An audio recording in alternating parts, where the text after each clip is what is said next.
Hola, en esta ocasión la Noche de las Estrellas tiene como tema el telescopio espacial Hubble, que aquí aparece en esta imagen. Este instrumento ha sido de una enorme ayuda para la astronomía, proveyendo a los astrónomos de una gran cantidad de datos acerca del universo. Ya tiene 30 años en servicio y, de hecho, ha durado más de lo que se esperaba originalmente. Las aportaciones hacia la comunidad astronómica no solamente se han quedado allí, sino que las imágenes que se han obtenido gracias a este telescopio, de hecho, han sido también del interés del público, ya que lo que ha revelado este telescopio es realmente sorprendente.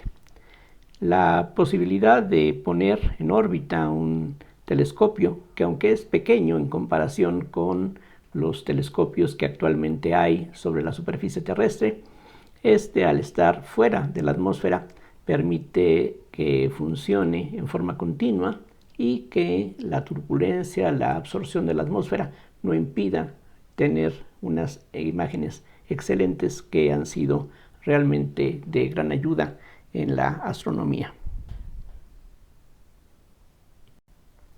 El nombre de telescopio espacial Hubble se debe a que Edwin Hubble, quien aparece aquí en esta fotografía, fue un destacado astrónomo norteamericano que trabajó durante el siglo XX.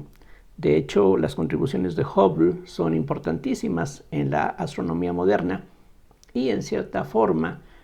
con su trabajo se inició la parte observacional de la cosmología tal como se entiende en un sentido moderno. Antes de Hubble, nuestra idea acerca del universo era algo bastante limitado. Se creía en los años de 1920 todavía que nuestro universo era algo relativamente pequeño en extensión. Lo que se creía entonces es que lo que hoy llamamos nuestra galaxia era prácticamente todo el universo,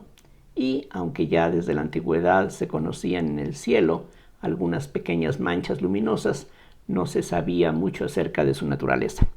Lo que Hubble demostró es que estas llamadas nebulosas son en realidad grandes conglomerados de estrellas que se encuentran a enormes distancias de nosotros y forman una especie de islas dentro del universo. Las galaxias son típicamente como la que aquí aparece en la fotografía. Nuestra propia galaxia se supone que es algo relativamente parecido a esta mancha luminosa que típicamente consiste de unos 100,000 millones de estrellas y tienen diámetros del orden de 100,000 años luz. Todas estas cantidades son realmente tan grandes que es difícil tener una idea de la enorme cantidad de materia, las enormes distancias que nos separan de otras estrellas y galaxias, que bueno, es cosa de simplemente acostumbrarse a tratar con esas cantidades que son, como vulgarmente se dice, astronómicas. Las galaxias, hoy sabemos, son elementos fundamentales, por lo menos, del universo visible. Lo que hoy se cree es que todo esto que vemos, que es una enorme cantidad de materia luminosa, es realmente una pequeña parte de lo que aparentemente rellena nuestro universo. Las galaxias están formadas de materia normal, visible, pero también se cree que están constituidas en una buena medida por otros ingredientes que son la materia oscura, que no sabemos exactamente qué cosa es, pero sus efectos gravitacionales nos permiten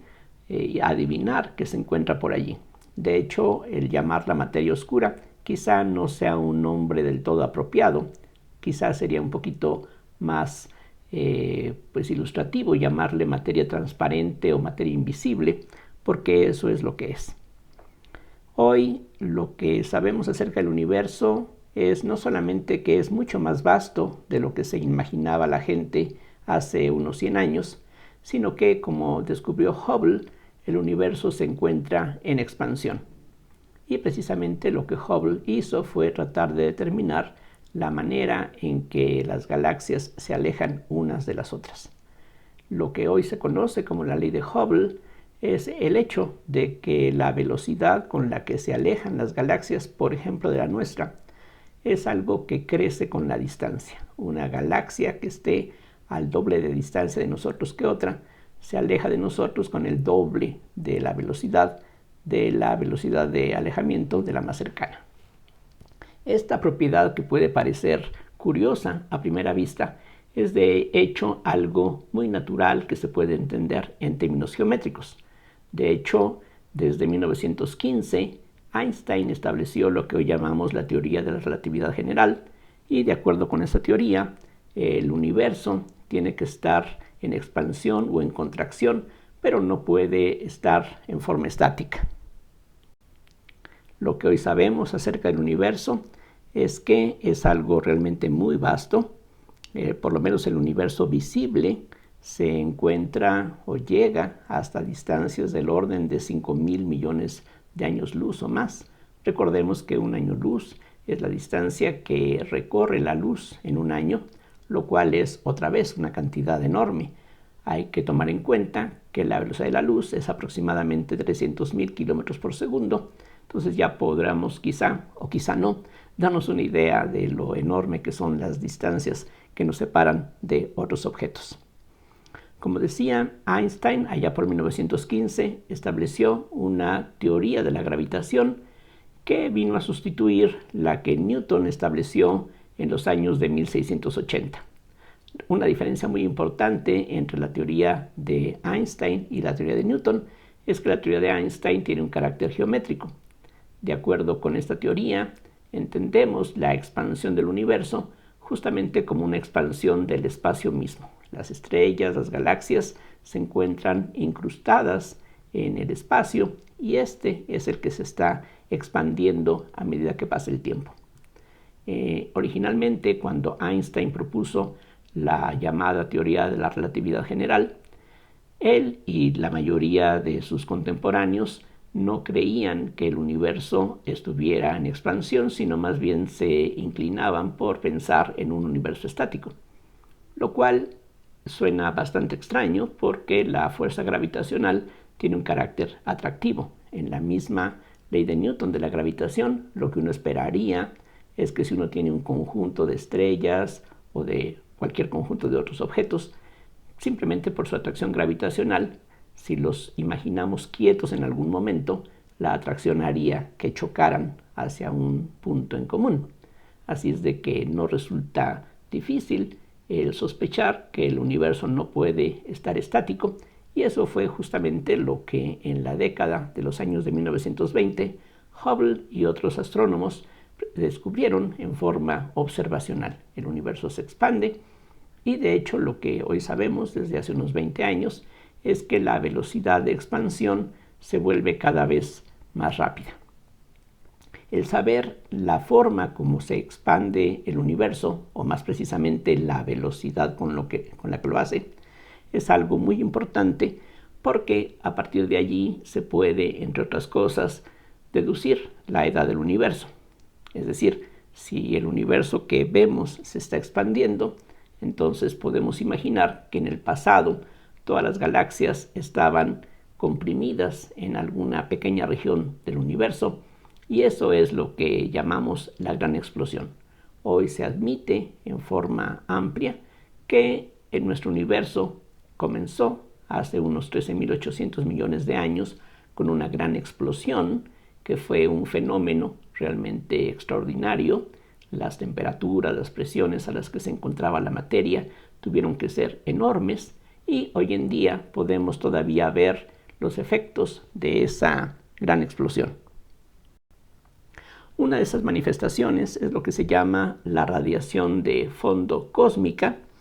y en un principio, allá por los años de 1960, esa radiación se descubrió de una manera accidental, aunque ya había predicciones teóricas que indicaban que tenía que existir por allí algún residuo de esa gran explosión que, aunque hace 13.800 millones de años fue algo muy caliente debido a la misma expansión del universo, hoy se debe de encontrar a una temperatura muy cercana a los 0 grados absolutos. Y eso es justamente lo que se detectó desde hace ya varias décadas, y en los últimos años se han construido aparatos, satélites parecidos al telescopio espacial Hubble, pero que en lugar de captar la luz como lo hace el telescopio Hubble, estos otros satélites lo que hacen es recibir las microondas que llegan hasta nosotros procedentes de todas las direcciones del universo. De esas observaciones se obtienen mapas como el que vemos en esta fotografía, y estas variaciones de color representan ligeras variaciones en la intensidad de esa radiación. Estas variaciones son algo que podemos esperar porque precisamente reflejan que hace 13.800 millones de años el universo, que estaba apenas comenzando, expandiéndose, no era algo perfectamente uniforme, sino que habría grumos, habría algunas regiones de mayor densidad, de mayor temperatura, en donde, bueno, finalmente eso dio lugar a la formación de las galaxias y las estrellas que hoy podemos ver. Si después de la explosión todo hubiese sido uniforme, lo que tendríamos en la actualidad pues sería simplemente la materia dispersa por todo el espacio de una manera uniforme, en lugar de las concentraciones que vemos. Estas islas, que son las galaxias, precisamente se formaron debido a estas fluctuaciones. El problema en la actualidad dentro de la cosmología es el hecho de que si queremos calcular la edad del universo, tenemos diferentes resultados que, aunque son del mismo orden de magnitud, difieren más o menos en un 10% en cuanto a las predicciones que hacen. Y para eso lo que hacen los astrónomos y los teóricos de la cosmología es basarse, por una parte, en la observación que se puede recoger de los telescopios acerca de la velocidad con la que se expande el universo, y para eso lo que necesitamos es determinar la velocidad con la que se retiran unas galaxias de las otras, lo cual no es algo particularmente difícil y en la actualidad se puede hacer con bastante precisión.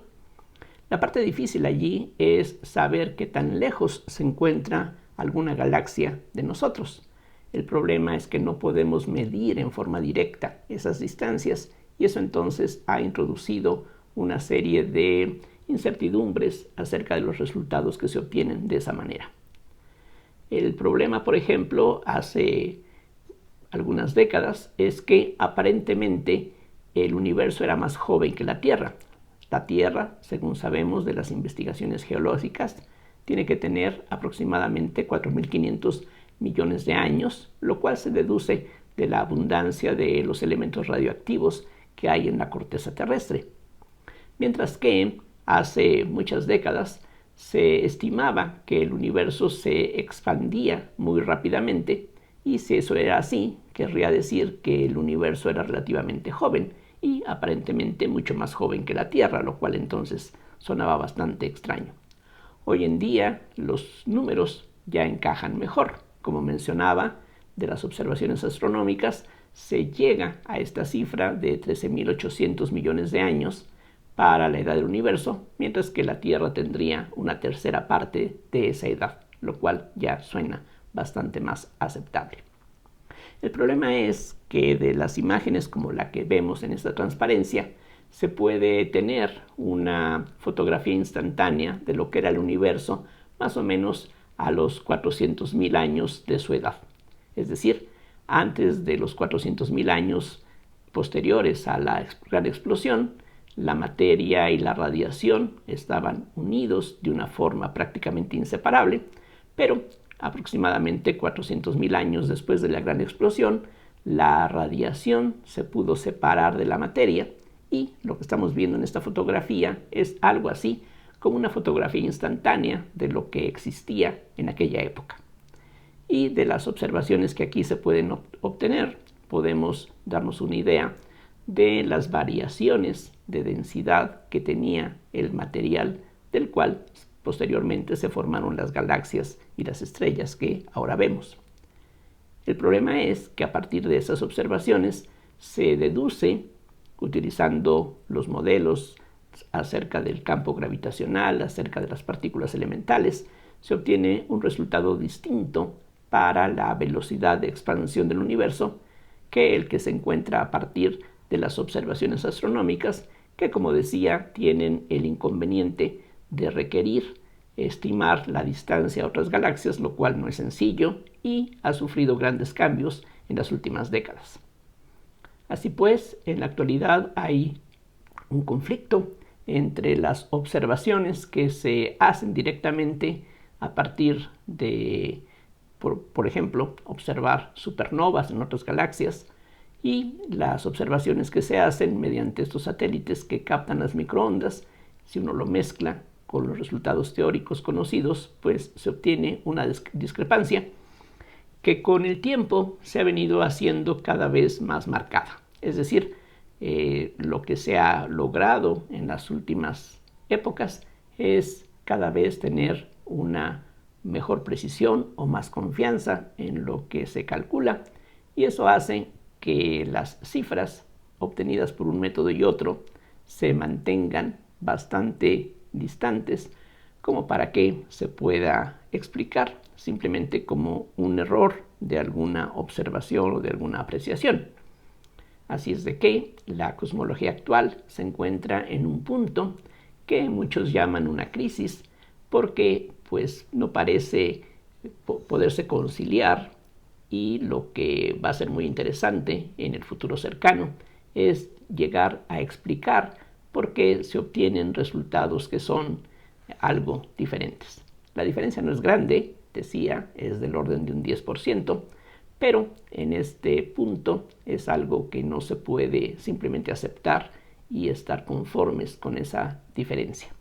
Lo que nos gustaría, por supuesto, es que los cálculos coincidieran dentro de los errores observacionales, pero eso por ahora no es el caso. Así es de que estamos en espera de que mejoren, que cambien nuestros conocimientos acerca de la materia elemental, las partículas elementales en especial,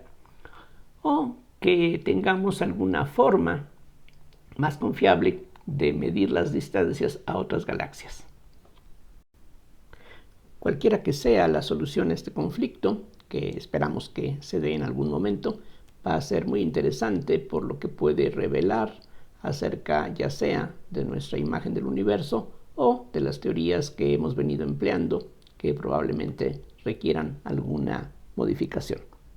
Lo que queda por ahora es esperar, seguir trabajando en estas direcciones, ya sea en cuanto a las observaciones astronómicas, en el visible, en las microondas y en los modelos teóricos, que en particular involucran, como decía, el estudio de las partículas elementales, en donde se está buscando pues alguna teoría más completa que la que hasta ahorita conocemos.